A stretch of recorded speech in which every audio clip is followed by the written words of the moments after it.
господа, днес отново е 24 април, Международен ден на възпоменание на жертвите от трагичните събития на арменския ни народ. Дата от историята ни, която ние в продължение на 111 непрекъснати години отбелязваме с почет, решимост и вяра. Нашето преклонение е безгранично и то е заради огромната емоционална тежест на този ден. Заради това, че за периода 1915-1923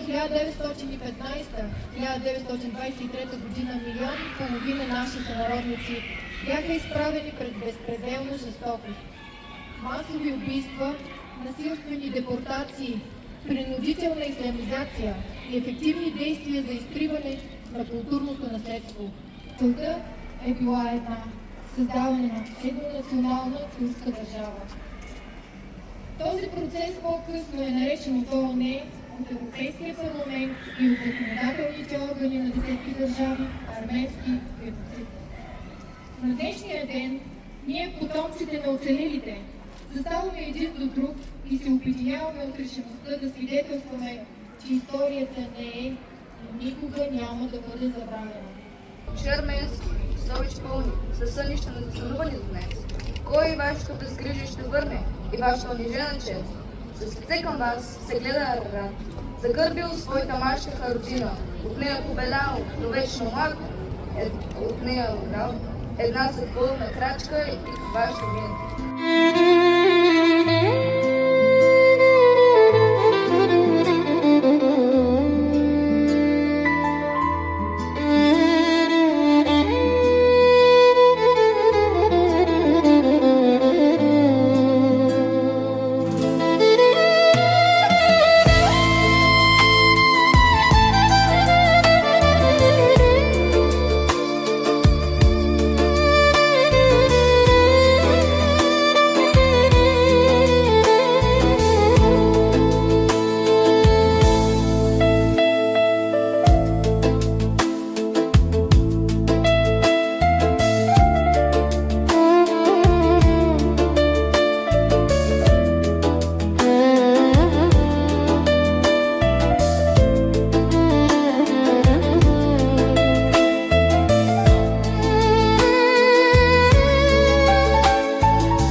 община Варна, уважаеми господин Антраник Шакарян, председател на Епархийския съвет на Арменска апостолическа православна света църква в България, уважаеми дами и господа, преди 111 години една държавна машина се изправи срещу един народ, християнски народ, нашия арменски народ. Взе решение да го унищожи. Трагедията се изсипа като библейски потоп над арменците, които мирно и градивно живееха на своите изконни земи. И върху тях те само бяха съграждани с домове, църкви, манастири, училища, мостове. Те бяха съзидатели, а не рушители. Но не, че нездрав мозък реши, че са пречка. И по пътищата на смъртта към пустинята Дерзор се издигнаха хиляди невидими кръстове. Знанници клети от лоб унищожи, от винаги храбър народ мъченик, дечица на майка рубиня тревожна и жертви на който чутовно бъде. Далеч от родина, в край чужди събрани, изпити и бледи в поруден гордей, те пият, а тънат сърцата ми храни и пеят тъй, както през сълзи се пеят. Те пият, пянство щат лесно забравя, предишни неволи и днешни беди. Кипящо вино щат спомен отдава, за спасе дух болен, разбити гърди.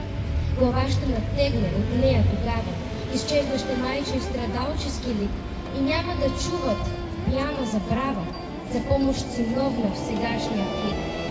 Кът гонен остави, от някой звяр гладен, разпръснат, еги, навсякъде веч, тиранин безнеещ, кръвник безпощаден, върху им издигна за всякога меч. Оставили в кърви нещастна родина, оставили в пламък и бащински кът, немили не драги, далека чужбина. Един в механата открити на път. Те пеят и дива е тяхната песен, че рани разяжда ранени сърца, че злоба ги дави в кипежа си бесен и сълзи изтисква на бледни лица, че злъчка препълни сърца облетени, че огън в главите разсъдък суши,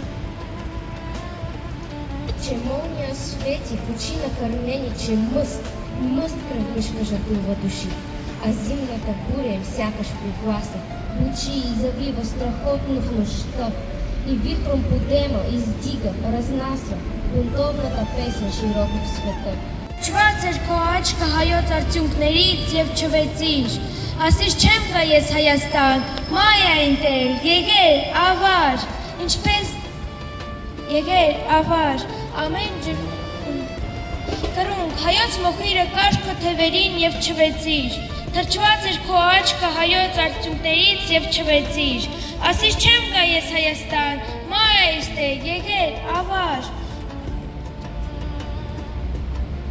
Ինչ մեր երկրի պես ավեր, գույնը տանտեր, թողիր ու չվեցիր, ուր չվեցիր հայոց վշտի, անծայր բանտից դու դուրս չեկար, ամեն ջրում, ամեն հողում, վտարանտի հայի տեսար,